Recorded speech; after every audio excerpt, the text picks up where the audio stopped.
Hello મારા વહાલા વહાલા વિદ્યાર્થી મિત્રો, કેમ છો? મજામાં? મારું નામ છે ફાલ્ગુન નાદરોજા, હું રાજકોટથી છું અને તમે જોઈ રહ્યા છો ફિઝિક્સ વિથ ફાલ્ગુન સર. અને વહાલા વિદ્યાર્થી મિત્રો, અત્યારે આપણે જોઈ રહ્યા છીએ ધોરણ 11 ફિઝિક્સ ચેપ્ટર નંબર 6 કાર્ય, ઉર્જા અને પાવર. અને એમાં આજે આપણે શરૂ કરવા જઈ રહ્યા છીએ નેક્સ્ટ ટોપિક કે જેનું નામ છે સ્થિતિ ઉર્જા. તો as per the text book topic number 6.7 સ્થિતિ ઉર્જાની વિભાવના. વિભાવનાનો મતલબ થાય છે ખ્યાલ. સ્થિતિ ઉર્જા એટલે શું થાય? તો સ્થિતિ ઉર્જાને સમજવા હવે એક વસ્તુ તમે સમજો કે તમે જ્યાં નાના એટલે ઇન ધ સેન્સ કે 9th સ્ટાન્ડર્ડમાં પણ તમે સ્થિતિ ઉર્જા વિશે માહિતી મેળવેલી છે. તો સ્થિતિ ઉર્જા શબ્દ તમારા માટે એટલો બધો નવો પણ નથી કે જે તમને સાવ ખબર ન હોય.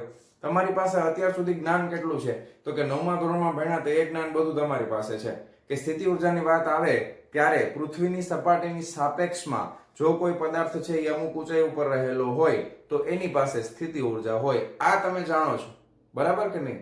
કે ભૂલી ગયા હતા? યાદ છે ને? ઓકે, તો જુઓ, ધારો કે આ માર્કર છે. આ માર્કરને મેં આટલી ઊંચાઈ ઉપર રાખેલું છે તો આની પાસે કઈક સ્થિતિ ઉર્જા રહેલી છે, કારણ કે એ પૃથ્વીની સપાટીથી અમુક ઊંચાઈ ઉપર પદાર્થ રહેલો છે.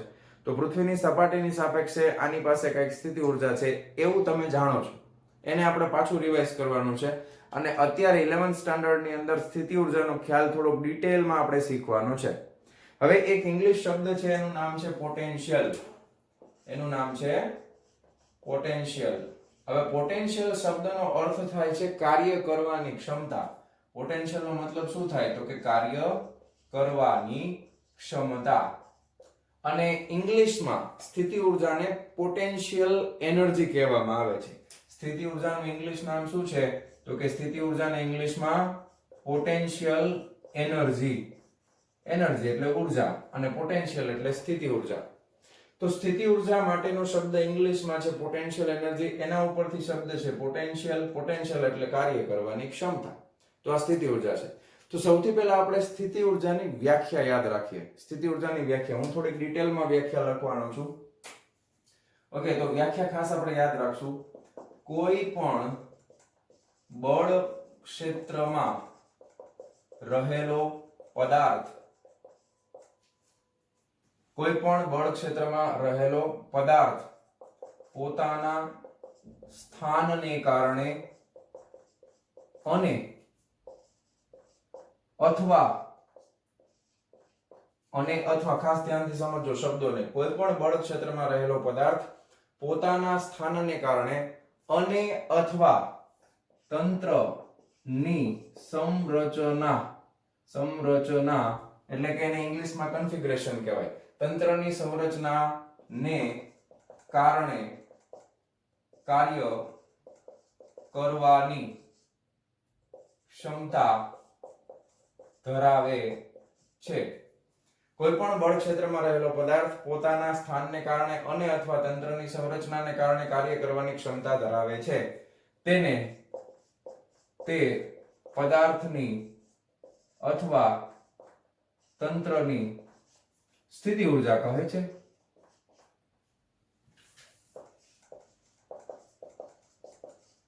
ઓકે, હવે આમ થોડીક ડિટેલમાં લખી છે. ટેક્સ્ટ બુકમાં તમે જોશો તો બે શબ્દ ઉપર ખાસ ભાર મૂકેલો છે.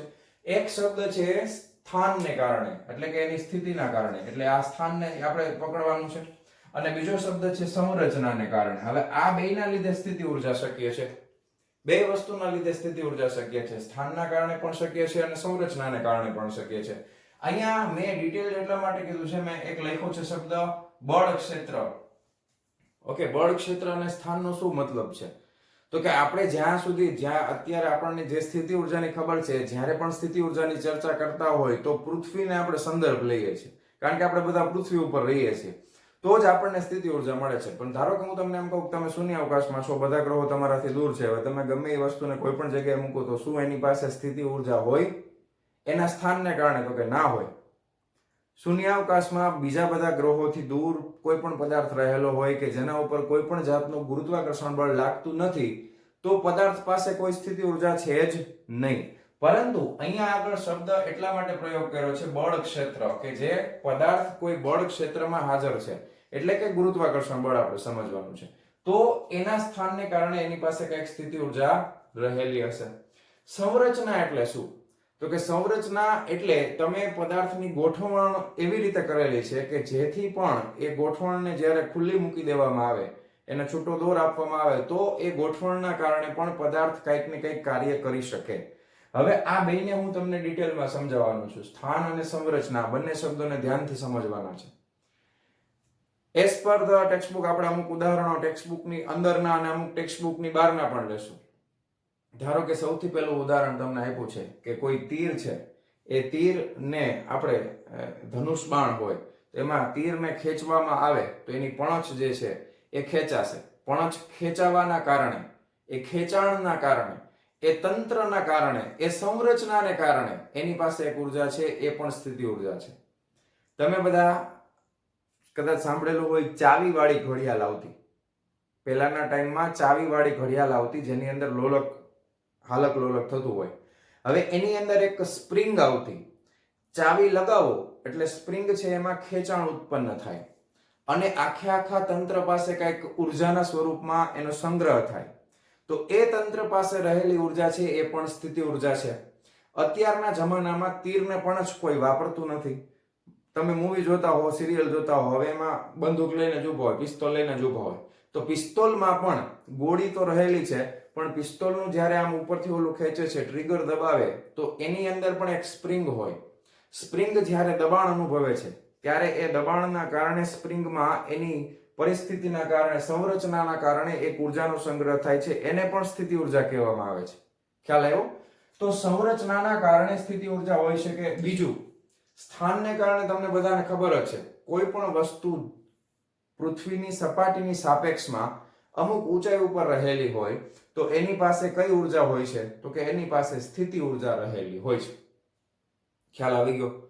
કઈ ઉર્જા હોય? એની પાસે સ્થિતિ ઉર્જા રહેલી હોય છે. કોઈ પણ પદાર્થ પૃથ્વીની સપાટીની સાપેક્ષે જો અમુક ઊંચાઈ ઉપર આવેલો હશે તો એ પદાર્થ પાસે સ્થિતિ ઉર્જાના સ્વરૂપમાં ઉર્જાનો સંગ્રહ થયેલો હોય છે. પછી જો એ પદાર્થને મુક્ત પતન કરાવવામાં આવે તો એ સ્થિતિ ઉર્જા છે એ કાર્ય કરવા માટે સક્ષમ થાય છે અને સ્થિતિ ઉર્જાનું રૂપાંતર ગતિ ઉર્જામાં થાય છે. એ બધું જ આપણે હવે જોવાના છે. ઓકે, તો સૌથી પહેલા તમારો કન્સેપ્ટ ક્લિયર થઈ ગયો છે. સ્થિતિ ઉર્જા એટલે શું છે, સ્થિતિ ઉર્જા કેવી રીતે મળે છે? બે રીતે મળે છે, સ્થાનને કારણે અને સંરચનાના કારણે. એટલે ટૂંકી વ્યાખ્યામાં તમે સ્થાન અને સંરચના આ બે શબ્દોનો ઉપયોગ કરી શકો છો. આપણે જે સ્થિતિ ઉર્જાની વાત કરવાની છે વાલા વિદ્યાર્થી મિત્રો, એ ખાસ આ શબ્દ ઉપર ફોકસ કરજો. આપણે જે કંઈ પણ વાત કરીએ છીએ એ ગુરુત્વીય સ્થિતિ ઉર્જા, આની ચર્ચા કરવાના છીએ. આપણે કોની ચર્ચા કરવાના છીએ? તો કે ગુરુત્વીય સ્થિતિ ઉર્જા. કારણ કે આપણે કઈ શૂન્યાવકાશમાં જવાનું નથી. આપણે જે કંઈ પણ સાધનો બનાવવાના છે બધા પૃથ્વી ઉપર બનાવવાના છે. અમુક શૂન્યાવકાશ માટેના પણ હોય, એની ડિઝાઇન ને બધું અલગથી થતું હોય, પણ આપણે અત્યારે પૃથ્વીની વાત કરીએ તો આપણા માટે આ શબ્દ ખૂબ ઉપયોગી છે, ગુરુત્વીય સ્થિતિ ઉર્જા. ગુરુત્વીય સ્થિતિ ઉર્જા એટલે કે પૃથ્વી ઉપર રહેલો કોઈ પદાર્થ, એની પાસે શું હશે? તો કે વજન બળ. ગુરુત્વીય સ્થિતિ ઉર્જાની વ્યાખ્યા હું તમને લખી દઉં છું. કોઈ પદાર્થના વજન, અથવા તમે વજન બળ લખો. વજન બળ એટલે તમને યાદ હોવું જોઈએ, વજન એટલે W બરાબર mg. આ ક્યાંની વાત છે? કોઈ પદાર્થના વજન બળ એટલે પૃથ્વીની જ વાત છે કે જ્યારે કોઈ પદાર્થ પૃથ્વી ઉપર રહેલો હોય તો કોઈ પદાર્થના વજન બળ અને સંદર્ભ સપાટીથી ઊંચાઈ ના ગુણાકારને તે પદાર્થની પૃથ્વીની સપાટીની સાપેક્ષે ગુરુત્વીય સ્થિતિ ઉર્જા કહે છે. લ્યો, છે ને સરસ? શબ્દો ખાસ પકડવાના વિદ્યાર્થી મિત્રો. જો કોઈ પદાર્થના વજન બળ, હવે પૃથ્વી ઉપર છે એટલે વજન બળ કેટલું થાય? એનું દળ અને ગુરુત્વાકર્ષણ બળ. અને સંદર્ભ સપાટી એટલે કે તમે ધારો કે આ સંદર્ભ ગ્રાઉન્ડ લેવલ પૃથ્વીની સપાટી છે એને સંદર્ભ ગણતા હો તો ત્યાંથી કેટલો ઊંચો છે, ઊંચાઈના ગુણાકાર, ધારો કે એની ઊંચાઈનો ગુણાકાર ને તે પદાર્થની પૃથ્વીની સપાટીની સાપેક્ષે ગુરુત્વીય સ્થિતિ ઉર્જા કહે છે. ખાસ આ શબ્દ યાદ રાખવાનો, પૃથ્વીની સપાટીની સાપેક્ષે. સ્થિતિ ઉર્જા તો છે પણ કોની સાપેક્ષે છે? પૃથ્વીની સપાટીની સાપેક્ષે. બની શકે કોઈ બીજા પદાર્થની સાપેક્ષે એની પાસે ઉર્જા ન પણ હોય. ખ્યાલ આવે છે? તો એને કહેવાય ગુરુત્વીય સ્થિતિ ઉર્જા, કારણ કે પદાર્થ પૃથ્વીના ગુરુત્વાકર્ષણ બળની અસર હેઠળ રહેલો છે. ખ્યાલ આવી ગયો આટલો? હવે વાત કરીએ પૃથ્વીની. હવે આપણે 11મા ધોરણમાં જ છેલ્લું ચેપ્ટર સેમ 1 નું એ ગુરુત્વાકર્ષણ બળ ઉપર આધારિત છે. હવે આપણે અત્યાર સુધી ગુરુત્વ પ્રવેગ સ્મોલ g નું મૂલ્ય લઈએ છીએ 9.8 મીટર પ્રતિ સેકન્ડ નો વર્ગ, અને એને આપણે અચળ ગણેલું છે. પણ યાદ રાખજો કઈ પરિસ્થિતિમાં અચળ ગણી શકાય એ ડિટેલમાં આપણે ત્યારે જોશું, પણ અત્યારે હું તમને થોડી બેઝિક ઇન્ફોર્મેશન આપી દઉં કે ધારો કે આ પૃથ્વીનો ગોળો છે, આ પૃથ્વીનો ગોળો છે, તો પૃથ્વીના ગોળાની ત્રિજ્યા 6400 કિલોમીટર છે. તો તમે આ લખી શકો રેડિયસ ઓફ અર્થ. તો પૃથ્વીની સપાટીથી ધારો કે અહીંયા કોઈ પણ જગ્યાએ પૃથ્વીની સપાટીથી રહેલો કોઈ પદાર્થ છે, એ પદાર્થની જે ઊંચાઈ છે, આ ઊંચાઈ એ પૃથ્વીની જે ત્રિજ્યા છે, ઓકે, પૃથ્વીના ગોળાની જે ત્રિજ્યા છે એની સાપેક્ષમાં ખૂબ જ નાની હોય. એટલે તમે આ રીતે લખી શકો, પૃથ્વીની ત્રિજ્યા એટલે કે રેડિયસ ઓફ અર્થ જે ખરેખર કેટલી હોય તો કે 6400 કિલોમીટર, એની સાપેક્ષમાં કોઈ પદાર્થ પૃથ્વીની સપાટીથી એની ઊંચાઈ છે એ ખૂબ નાની છે, ત્યારે તમે અહીંયા આ કેસની અંદર ગુરુત્વ પ્રવેગનું મૂલ્ય સ્મોલ g 9.8 મીટર પ્રતિ સેકન્ડ સ્ક્વેર જેટલું અચળ લઈ શકો છો. અને આપણે અત્યારે આવા જ કિસ્સાઓની ચર્ચા કરવાના છીએ કે જેમાં પૃથ્વીનું ગુરુત્વ પ્રવેગ અચળ હોય, જે બદલાતો ન હોય. 8મા ચેપ્ટરમાં આપણે ડિટેલમાં જોવાના છે. 8મા નંબરનું ચેપ્ટર છે, એમાં આપણે ડિટેલમાં આના વિશે ચર્ચા કરશું. ઓકે, ખ્યાલ આવ્યો? અને એ ચેપ્ટર માટે પણ સ્થિતિ ઉર્જાનો ખ્યાલ ખૂબ અગત્યનો છે. જો અત્યારે તમને સ્થિતિ ઉર્જા સમજાઈ જશે વ્યવસ્થિત રીતે, તો પછી 8મા ચેપ્ટરમાં મજા આવશે, એકદમ ફટાફટ ને સ્પીડમાં થશે. ખ્યાલ આવી ગયો કન્સેપ્ટ શું છે? હવે આ તમારી જાણ માટે જ મેં ડ્રો કરેલી છે, એટલે આ રબ કરી નાખું. ચાલો, ખ્યાલ આવ્યો ને તમને? જો પૃથ્વીની ત્રિજ્યા બહુ મોટી છે, 6800 કિલોમીટર. હવે એટલો બધો ઊંચો તમે કોઈ પદાર્થ જનરલી એટલો બધો ઊંચાઈ ઉપર તો ન જ લઈ જાય. ખ્યાલ આવ્યો? તમે ધારો કે પ્લેન ઉડતા હોય તો એ વાતાવરણની અંદર જ ઉડતા હશે, વાતાવરણની બહાર ન ગયા હોય. વધીને તમે ગણો તો 100 કિલોમીટર ઉપર, એનાથી વધારે ઉપર ન જાય ને. ઓકે, તો હવે 100 એટલાની સાપેક્ષમાં ત્રિજ્યા તો તમે જુઓ 6400 કિલોમીટર કેટલી મોટી થાય. એટલે આપણા માટે બધે g કેટલો લઈ લેવાનો? 9.8 મીટર પ્રતિ સેકન્ડ નો વર્ગ. પછી રકમમાં 10 આપે 10 લેવાનો, પછી સર તમે કીધું તું 9.8, રકમમાં 10 આપ્યું છે તો શેનું પડે ને ગણતરી કરવાની. ઘણા દાખલા ગણી આપણે. ખ્યાલ આવ્યો? હવે આપણે ઉદાહરણ દ્વારા આને સમજવાનો પ્રયત્ન કરવાનો છે. ચાલો, તો આ બે વ્યાખ્યા ખાસ તમને સમજાઈ ગઈ હશે. હવે ધારો કે આપણે એક ઉદાહરણ લઈએ. ધારો કે આ પૃથ્વીની સપાટી છે. ઓકે, પૃથ્વીની સપાટી. હવે આ પૃથ્વીની સપાટી ઉપરથી તમે એક બોલને, એક દડાને ઉપરની તરફ ફેંકો છો. ધારો કે આ દડો છે, આ દડો, આ એની પ્રારંભિક સ્થિતિ છે. આ દડાને તમે ઉપર તરફ ફેંકો છો. ઓકે, આ દડો ઉપર તરફ ફેંકવાથી ધારો કે અહીંયા સુધી જાય છે. ધારો કે આની ફાઇનલ, આ દડો મોટો કેમ થઈ ગયો? મોટો થોડો થાય. ચાલો, ખ્યાલ આવ્યો? હવે અહીંયાથી તમે એને ફેંકવાનું શરૂ કરો છો, આ ઊંચાઈ સુધી જાય છે. ધારો કે આ દડા પાસે કઈ કઈ વસ્તુઓ હોય? એક તો દડાનું પોતાનું વજન હશે.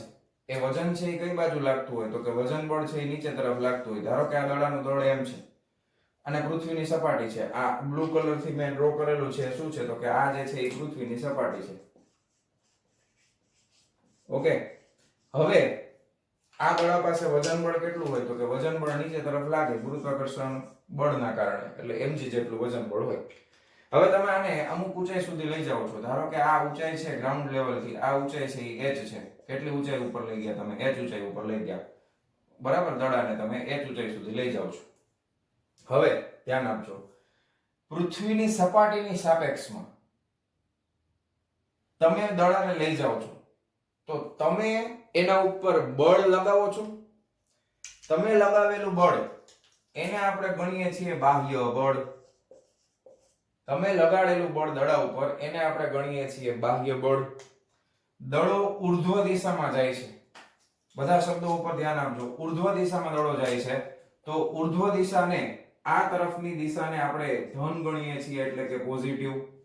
નીચે તરફની દિશાને આપણે ઋણ ગણવાના છીએ એટલે કે નેગેટિવ. દડો ક્યાં જાય છે? ઊર્ધ્વ દિશામાં જાય છે. ઊર્ધ્વ દિશામાં દડો કેટલું સ્થાનાંતર કરે છે તો કે h જેટલું સ્થાનાંતર કરે છે. તો તમે લગાડેલું બાહ્ય બળ એને જો F ગણવામાં આવે તો તમે લગાડેલું બાહ્ય બળ છે એ કેટલું થઈ જશે? તો કે તમે લગાવેલું બાહ્ય બળ છે એ mg જેટલું થઈ જશે. કારણ કે ગુરુત્વાકર્ષણ બળની વિરુદ્ધમાં તમારે એટલું જ બળ લગાવવું પડે અને h ઊંચાઈ સુધી લઈ જાવ છો. તો આ જગ્યા પાસે અહીંયા સુધી પહોંચવા સુધીમાં એના ઉપર થયેલું કાર્ય, જ્યારે આ દડો ફાઇનલ અવસ્થાએ અહીંયા પહોંચશે ત્યાં સુધીમાં એના ઉપર થયેલું કાર્ય કહું છું. કોના દ્વારા આ કાર્ય થાય છે? તો કે આ કાર્ય બાહ્ય બળ દ્વારા થયેલું કાર્ય છે. એ કાર્ય કેટલું ગણવામાં આવે છે? તો કે એ કાર્ય ગણવામાં આવે છે mgh જેટલું. કેટલું ગણવામાં આવે છે? mgh જેટલું. આવું કેમ થાય છે? તો કે જો તમે લગાડેલું બાહ્ય બળ, હવે ડિટેલમાં થોડુંક સૂત્ર ડાયરેક્ટ આમ નથી લખવું, આપણે થોડો કન્સેપ્ટ કાર્યનો યાદ કરીએ ને. કાર્ય એટલે શું થાય? તો કે કાર્ય બરાબર થાય બળ ગુણ્યા સ્થાનાંતર. ત્યાંથી જ પકડીએ આપણે. જો બળ ગુણ્યા સ્થાનાંતર. હવે બળ કોણ લગાવે? તમે કેટલું બળ લગાવો છો? તો કે ગુરુત્વાકર્ષણ બળ જેટલું. એટલે તમે લગાવો છો mg, ઓકે, ગુણ્યા સ્થાનાંતર કેટલું થાય છે? h, okay. હવે ડોટ પ્રોડક્ટ છે એટલે cos થીટા લેવો પડે. હવે જો બળની દિશા અને સ્થાનાંતર બે એક જ તરફ છે તો અહીંયા આપણે cos 0 લખી શકાય ને, કારણ કે બળ એ ઉપર તરફ, સ્થાનાંતર એ ઉપર તરફ, તો બે વચ્ચેનો ખૂણો 0. તો આ થઈ જશે cos 0 બરાબર 1. એટલે આ હવે તમે mgh લખી શકો. ઓકે, ડાયરેક્ટ લખી નાખો તો વાંધો નહીં, પણ મેં ડિટેલમાં કન્સેપ્ટ થ્રુ આપણે આગળ ગયા. જો બળ ને સ્થાનાંતર એક જ દિશામાં cos 0 1. તો આ કાર્ય કોણે કર્યું છે? તો કે બાહ્ય બળ દ્વારા થયેલું કાર્ય. આ કાર્ય કેવું આવે છે? તો કે ધન આવે છે. તો આ કાર્ય ના સ્વરૂપમાં એ પદાર્થમાં આ જે કાર્ય છે એ સ્થિતિ ઊર્જાના સ્વરૂપમાં સંગ્રહ પામશે. તમે કરેલું કાર્ય, આ કાર્ય કયા સ્વરૂપમાં સંગ્રહ પામે છે? આ કાર્ય છે એ પદાર્થની સ્થિતિ ઊર્જાના સ્વરૂપમાં સંગ્રહ પામે છે. ખ્યાલ આવ્યો તમને? આ કાર્ય જે છે એ પદાર્થની સ્થિતિ ઊર્જાના સ્વરૂપમાં સંગ્રહ પામે છે. ઓકે, હવે આ તમે કરેલું કાર્ય છે, ઉપર તરફનું કાર્ય છે, બધું ધન છે. પરંતુ અહીંયા આગળ ગુરુત્વાકર્ષણ બળ તો નીચે તરફ લાગે છે, અધો દિશામાં. એ જો હવે તમે સમજો કે આ દડાને હવે જો મુક્ત પતન કરાવવામાં આવે તો એના ઉપર કયું બળ લાગતું હોય? તો કે એના ઉપર હવે ગુરુત્વાકર્ષણ બળ લાગે. કઈ દિશામાં લાગે? તો કે એ અધો દિશામાં લાગે. ઈ બળ કેટલું લાગતું હોય? તો કે એના વજન બળ જેટલું જ લાગે. તો કે એનું વજન બળ અહીંયા કેટલું થાય? તો કે mg * h થાય કે નહીં? આ જગ્યા ઉપર એનું વજન બળ કેટલું થઈ જાય? તો કે mg તો છે જ, પણ આ સ્થાનાંતર કેટલું કરે? ધારો કે દડો અહીંયાથી પડવાનું શરૂ કરે અને અહીંયા સુધી આવે છે, તો તમે કેટલું ગણી શકો એના ઉપર કાર્ય? તો કે mgh જેટલું. તો કે એનો જવાબ આ જ આવે. પણ કાર્ય કઈ દિશામાં થાય છે? અધો દિશામાં. એટલા માટે એના બળને આપણે ગુરુત્વાકર્ષણ બળને કેવું ગણશું? ઋણ. તો ખાસ ધ્યાન આપો, અહીંયા આગળ પદાર્થ છે તો એના ઉપર થયેલું કાર્ય ધન છે અને ગુરુત્વાકર્ષણ બળ છે એ અધો દિશામાં લાગતું હોવાથી ગુરુત્વાકર્ષણ બળને ઋણ લેવાના છે.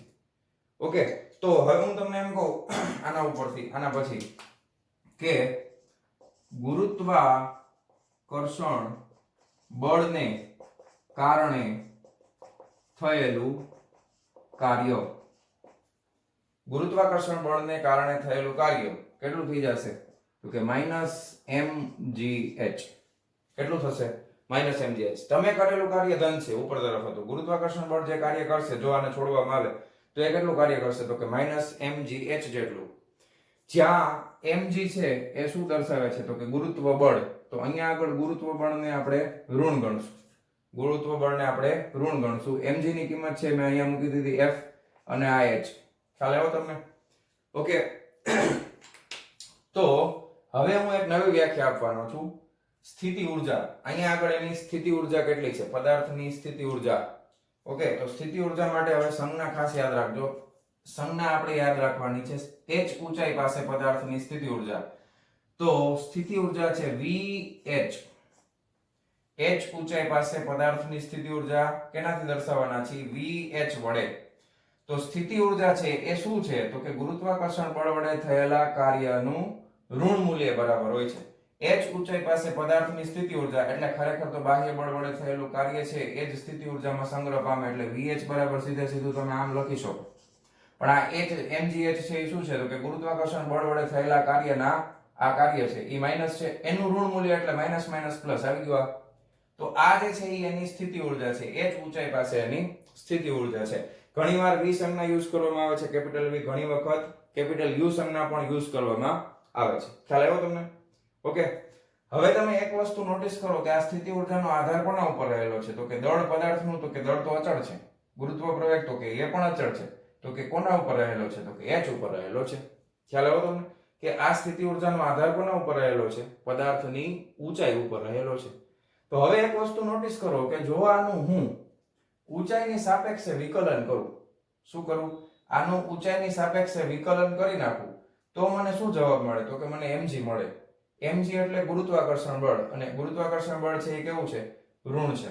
તો એના ઉપરથી આ રીતે તમને યાદ રાખી શકો કે જો હું આનું વિકલન કરું છું dvh with respect to h, એટલે ઊંચાઈની સાપેક્ષે જો આનું વિકલન કરું તો એનો જવાબ મને મળે છે mg, કારણ કે h નું h ની સાપેક્ષે વિકલન, અથવા તો એક સ્ટેપ હજી ઉમેરી દઉં, બરાબર?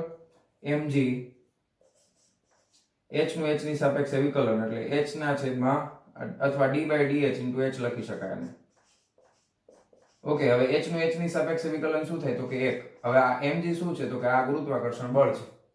હવે આ ગુરુત્વાકર્ષણ બળ છે એ કઈ દિશામાં છે? તો કે નીચે તરફ છે. એટલે અહીંયા તમારે માઈનસ લઈ લેવું પડશે. ખ્યાલ આવ્યો? ગુરુત્વાકર્ષણ બળ અધો દિશામાં હોવાથી તમારે અહીંયા માઈનસ લઈ લેવું પડશે. એટલે માઈનસ f બરાબર dvh/dh, અથવા તો તમે આમ પણ લખી શકો કે f બરાબર માઈનસ dvh/dh. શું કામ માઈનસ આવ્યું? કારણ કે આ ગુરુત્વાકર્ષણ બળના સંદર્ભમાં લખ્યું છે, તમે લગાવેલા બળના સંદર્ભમાં નહીં. ગુરુત્વાકર્ષણ બળ તો ઋણ જ છે, કારણ કે કઈ દિશામાં લાગે છે? આ બળ અધો દિશામાં લાગતું હોવાથી. કઈ દિશામાં લાગે છે? અધો દિશામાં લાગતું હોવાથી એટલા માટે ઋણ આવશે. બળ કઈ દિશામાં લાગે છે? અધો દિશામાં, નીચે લાગે છે ને, એટલા માટે ઋણ આવશે. આ vh શું છે? તો કે h ઊંચાઈના સંદર્ભમાં પદાર્થ પાસે રહેલી સ્થિતિ ઊર્જા કેટલી થાય? તો કે mgh જેટલી. પણ એનું જ્યારે વિકલન કરવામાં આવે એટલે કે h ની સાપેક્ષે એનું વિકલિત છે એ મને શું આપે છે? તો કે h ની સાપેક્ષે એનું વિકલિત છે એ મને બળ આપે છે. તો અહીંયા તમે f જો કરતા બનાવશો પ્લસ f ને તો આ માઈનસ થઈ જશે, અથવા તમે dv/dh ને કરતા બનાવો તો માઈનસ f જવાબ આવે. ખ્યાલ આવ્યો? ટૂંકમાં માઈનસ સંજ્ઞા છે એ આગી પાછી થશે, કાંઈ ફેર પડશે નહીં. ખ્યાલ આવ્યો આટલી વસ્તુ? હવે અહીંયા સુધીનો પ્રશ્ન છે એમાં હજી એક વસ્તુ ઉમેરી દઉં, પછી હું બોર્ડ આખું ભરાઈ જાય, પછી તમે બધું લખી લેજો. હવે જો ધારો કે આ પદાર્થ છે, ખાસ ધ્યાનથી સમજજો, એની પાસે સ્થિતિ ઉર્જાના સ્વરૂપમાં ઉર્જા સંગ્રહિત છે કેટલી? તો કે vh જેટલી. હવે આને જો મુક્ત પતન કરાવવામાં આવે, કેવું પતન કરાવવામાં આવે? મુક્ત પતન. તો મુક્ત પતન કરાવવામાં આવે તો એની પ્રારંભિક ગતિ ઉર્જા, પ્રારંભિક ઝડપ લઈ લો, પ્રારંભિક વેગ v0 લખો અથવા u લખો તો એ કેટલું થાય? 0 થાય.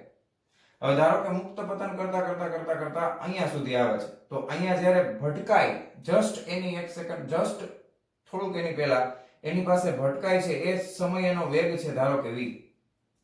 તો હવે મુક્ત પતન માટે તમને ઓલરેડી સમીકરણ ખબર છે કે નહીં?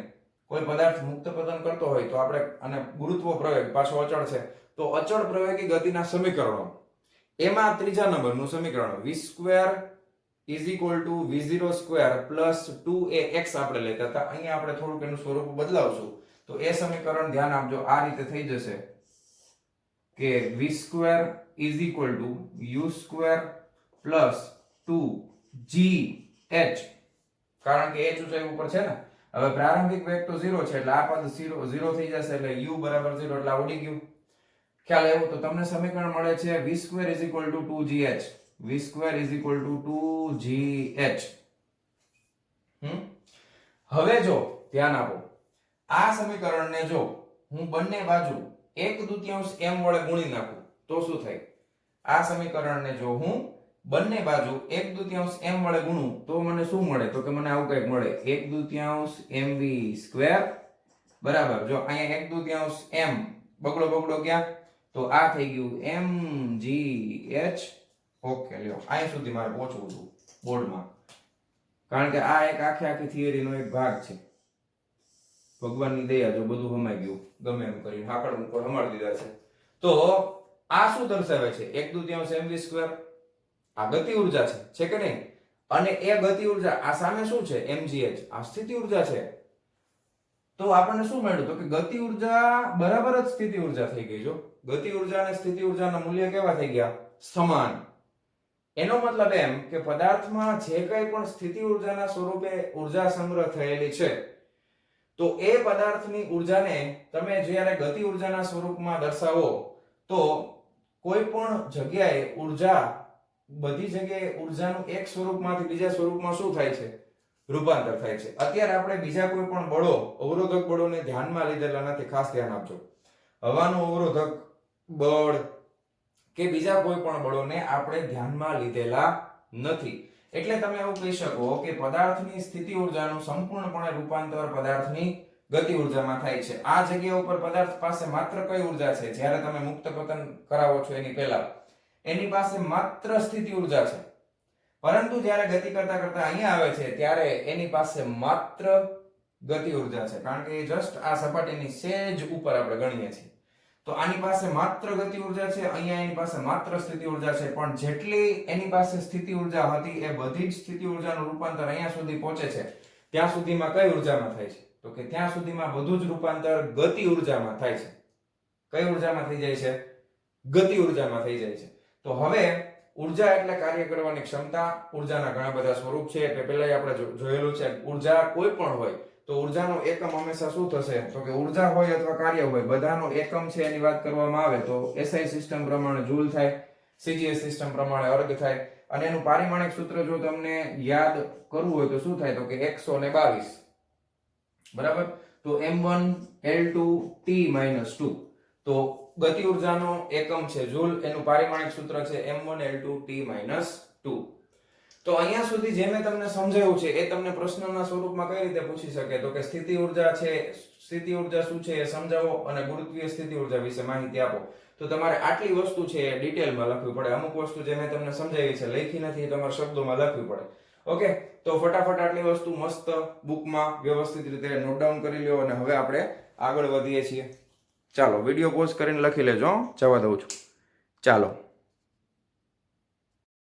વિદ્યાર્થી મિત્રો, તો હવે આટલી ચર્ચા ઉપરથી આપણને શું ખ્યાલ આવ્યો કે સ્થિતિ ઉર્જાને વ્યાખ્યાયિત કરવી હોય તો એક ચોક્કસ પરિસ્થિતિ છે. એ પરિસ્થિતિ એવી છે કે ગુરુત્વીય સ્થિતિ ઉર્જાની જો વાત કરીએ તો કે તમારે બળની વિરુદ્ધમાં કંઈક કાર્ય કરવાનું છે. કારણ કે બળ છે, ગુરુત્વાકર્ષણ બળ નીચે તરફ લાગે છે, તમે સ્થાનાંતર ઉપર તરફ કરાવો છો. તો બળની વિરુદ્ધમાં કંઈક કાર્ય કરવાનું છે. એ કાર્ય એની સ્થિતિ ઉર્જાના સ્વરૂપમાં સંગ્રહ પામશે અને પછી એને જ્યારે અનુકૂળ પરિસ્થિતિ મળે, એટલે કે મુક્ત પતન કે ગમે તે થાય ત્યાંથી પડે, તો એ કાર્ય છે, એ સ્થિતિ ઉર્જા છે, એને મુક્ત પતન એટલે કે ગતિ ઉર્જાના સ્વરૂપમાં રૂપાંતર પામે. ખ્યાલ આવ્યો? તો હવે આ પરિસ્થિતિમાં તમે જુઓ કે ઉપર અને નીચે બે જ વસ્તુની જરૂર પડે છે. તો આપણે એક પરિમાણિક ગતિનો વિચાર કરી શકાય? તો કે હા, કરી શકાય ને. તો એક પરિમાણ માટે ધારો કે આપણે એક યામ પદ્ધતિ નક્કી કરીએ કે ધારો કે x અક્ષ ને પસંદ કરીએ છીએ, તો એના માટે ગતિ ઉર્જાને તમે vx ના સ્વરૂપમાં લખી શકો. કયા સ્વરૂપમાં? vx. એટલે ઊંચાઈ h ની બદલે તમારે x ના સ્વરૂપમાં લખવું પડે. તો આના માટે જે કાર્ય થતું હોય તો અથવા તો સ્થિતિ ઉર્જાનો વિભાવના અને બળ વચ્ચેનો સંબંધ છે એ એક પરિમાણમાં જો સાચો પડે, એના માટે તમારે આ યાદ રાખવું પડે કે એના માટે તમે કેટલું કાર્ય થશે? તો કે એના ઉપર લાગતું બળ છે Fx શું થાય? તો કે -dv/dx થાય. જો આ સૂત્ર સાચું પડે તો જ સ્થિતિ ઉર્જાનો ખ્યાલ છે એ સાચો પડે. અધરવાઇઝ સ્થિતિ ઉર્જાનો ખ્યાલ સાચો પડે નહીં. કારણ કે તમે બાહ્ય બળની વિરુદ્ધમાં કાર્ય કરો છો ને, એટલા માટે માઇનસ સંજ્ઞા આવવી જરૂરી છે. એટલે f(x) બળ છે એ કેટલું થશે? -dv/dx. ઓકે, તો આ રીતે આપણે એને યાદ રાખવાનું છે. ઓકે, હવે આ સૂત્રમાં થોડુંક આગળ વધીએ આપણે કે આ dx ને આપણે આ તરફ લઈ લઈએ. તો f(x) * dx અને આ બાજુ આવશે -dv. હવે બે બાજુ જો વિકલિતના સ્વરૂપમાં લખેલું છે. હવે ધ્યાન આપજો, હવે જો બંને બાજુ સંકલન કરીએ આપણે, બંને બાજુ શું કરી દઈએ? સંકલન. તો અહીંયા આગળ કોની સાપેક્ષમાં સંકલન થાય? તો કે સ્થાનની સાપેક્ષમાં, dx છે એટલે. અહીંયા આગળ કોની સાપેક્ષમાં સંકલન થાય? તો કે સ્થિતિ ઉર્જાની સાપેક્ષમાં, dv છે એટલે. તો ખાસ ધ્યાન આપજો. હવે બંને બાજુ સંકલન લઈએ છીએ લિમિટની સાથે. ઓકે, હવે હું ધ્યાન આપો, બંને બાજુ સંકલન લેતા તમે આના માટે સંકલન લ્યો છો તો ક્યાંથી ક્યાં સુધી લ્યો છો? તો કે ધારો કે કોઈ પદાર્થનું પ્રારંભિક સ્થાન xi છે અને એનું અંતિમ સ્થાન છે xf, f for final, i for initial, initial એટલે પ્રારંભિક, f એટલે final, final સ્થાન છે. તો ડાબી બાજુ સંકલનમાં f of x into શું આવે? dx આવે. જમણી બાજુ આ માઈનસ બહાર નીકળી જાય. સંકલન પ્રારંભિક સ્થાન પાસે એની પ્રારંભિક સ્થિતિ ઊર્જા કેટલી છે? તો કે પ્રારંભિક સ્થિતિ ઊર્જા vi છે, કેપિટલ V લખવાનું છે, યાદ રાખજો, સ્મોલ v નહીં. અંતિમ સ્થિતિ ઊર્જા તો કે vf જેટલી છે અને સંકલનમાં અંદર શું આવશે? તો કે dv આવશે. ખ્યાલ આવ્યો કે નહીં?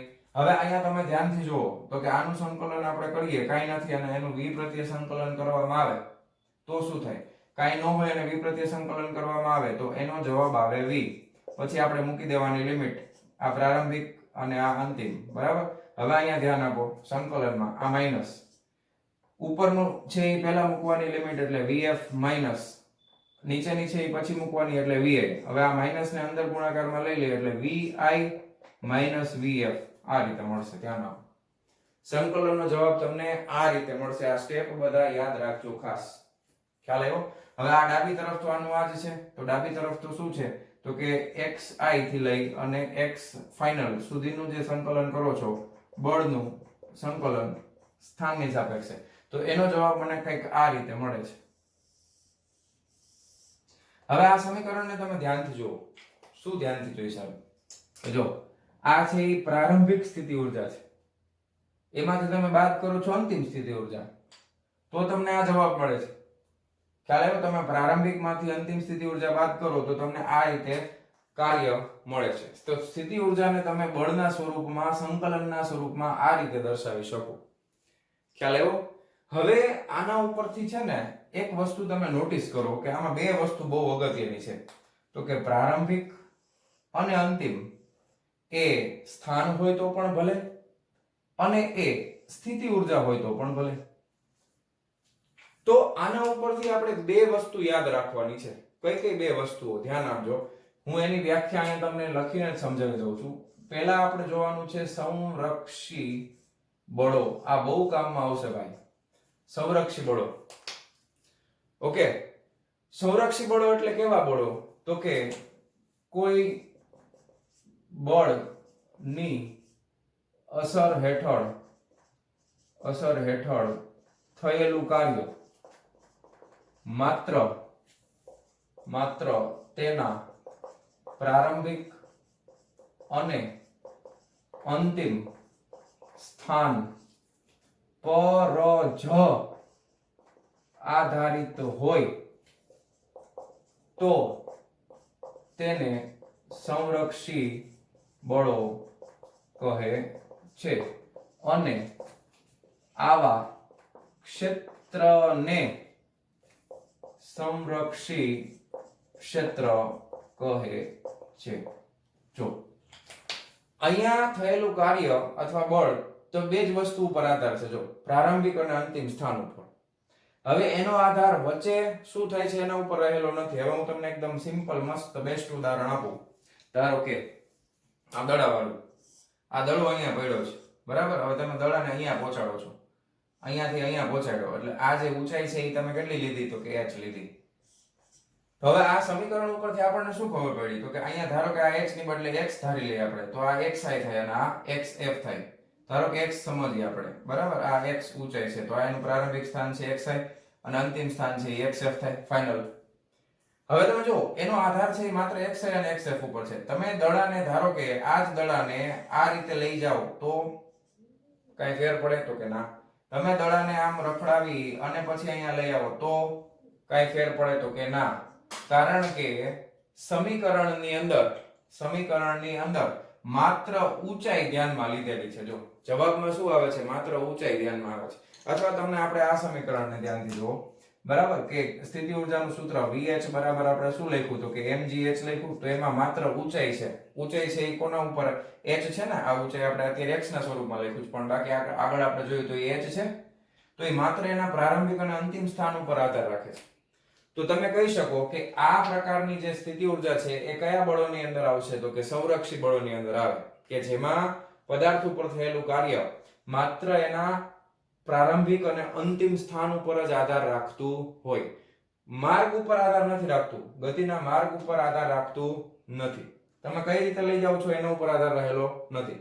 તો એવા પ્રકારના બળોને કહેવામાં આવે છે સંરક્ષી બળો.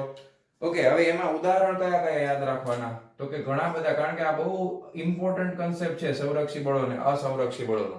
સંરક્ષી બળોના ઉદાહરણમાં તો કે અહીંયા આગળ ગુરુત્વાકર્ષણ બળ, ઓકે, ગુરુત્વાકર્ષણ બળ, પછી વિદ્યુત બળ અને ચુંબકીય બળ, આ બધા જ સંરક્ષી બળો છે. આ બધાયના અલગથી આખા ચેપ્ટર આવશે. ખ્યાલ આવ્યો? ગુરુત્વાકર્ષણ બળ તો આજ સેમેસ્ટરમાં 8મું ચેપ્ટર છે.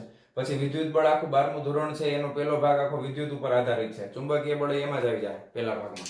ખ્યાલ આવ્યો? તો આ બળો છે એ સંરક્ષી બળો છે, એટલે ખાસ તમારે ધ્યાન રાખવાનું કે અહીંયા થયેલું કાર્ય છે અને તમે ગમે એમ ફેરવીને લઈ જાઓ, એના ઉપર એનો આધાર નહીં. માત્ર એનું પ્રારંભિક સ્થાન શું હતું અને અંતિમ સ્થાન શું હતું એના ઉપર એનો આધાર રાખે છે. તો હવે બીજો પ્રશ્ન એ થાય તો સાહેબ અસંરક્ષી બળો એટલે શું? તો એ પણ સમજાવી દઉં કે ભાઈ અસંરક્ષી બળો એટલે કેવા બળો? તો કે કોઈ પણ બળની અસર હેઠળ કોઈ પણ બળ અથવા ગતિ ઉર્જા દરમિયાન થયેલ કાર્યનો આધાર જો તેની ગતિના માર્ગ પર અથવા તેના વેગ પર આધાર રાખતો હોય તો તેને અસંરક્ષી બળો કહે છે.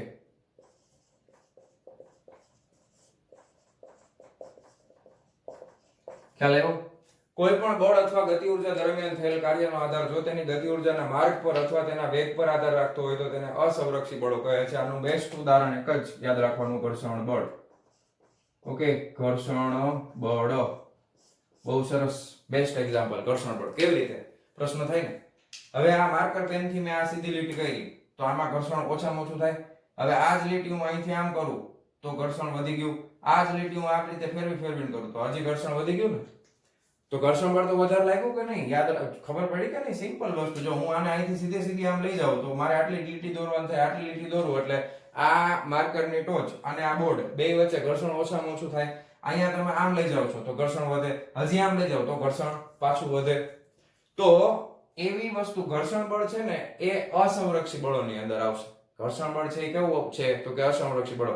જેટલું તમે વધારે પદાર્થને ઢસડશો એટલું વધારે ઘર્ષણ અનુભવશે. પછી ભલે એ બે વચ્ચેનું સ્થાનાંતર સાવ ઓછું હોય, ભલે અંતિમ સ્થાન અને પ્રારંભિક સ્થાન બહુ નજીક છે, પણ તમે ફેરવીને લઈ જાઓ તો ઘર્ષણ બળ વધી જાય, શોર્ટમાં લઈ જાઓ તો ઘર્ષણ બળ ઓછું થાય. એટલે એનો આધાર છે એ પ્રારંભિક અને અંતિમ સ્થાન ઉપર પણ રહેલો છે, એના ગતિના માર્ગ ઉપર પણ રહેલો છે, અને એ ગતિ ઉર્જા દરમિયાન એનો વેગ કેટલો હતો એના ઉપર ઘર્ષણ બળનો આધાર રહેલો છે.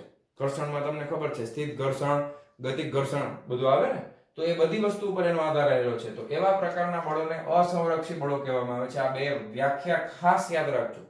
ખાસ એટલે બહુ ખાસ, કારણ કે હાલતા ચાલતા શબ્દ આવશે 12મા ધોરણમાં ગમે ત્યાં, વિદ્યુત આવશે એટલે પાછું સંરક્ષી બળો અને અસંરક્ષી બળો આવશે, એટલે ત્યારે વળી પાછું તમારે યાદ કરવું પડે કે એ શું હતું ભાઈ કન્સેપ્ટ. તો એ કન્સેપ્ટ આ રીતે આવેલો છે. ખ્યાલ આવી ગયો તમને? ઓકે, હવે થોડુંક આગળ વધીએ. આ પૂરી જ કરી નાખીએ થિયરી. જો હવે ધારો કે તમે આગળ ઓલરેડી આપણે જોયું છે કે કોઈ ઢાળવાળી જગ્યા હોય, બરાબર? આ ઢાળ છે તો આ ઢાળ ઉપર કોઈ પદાર્થને સરકાવવામાં આવે.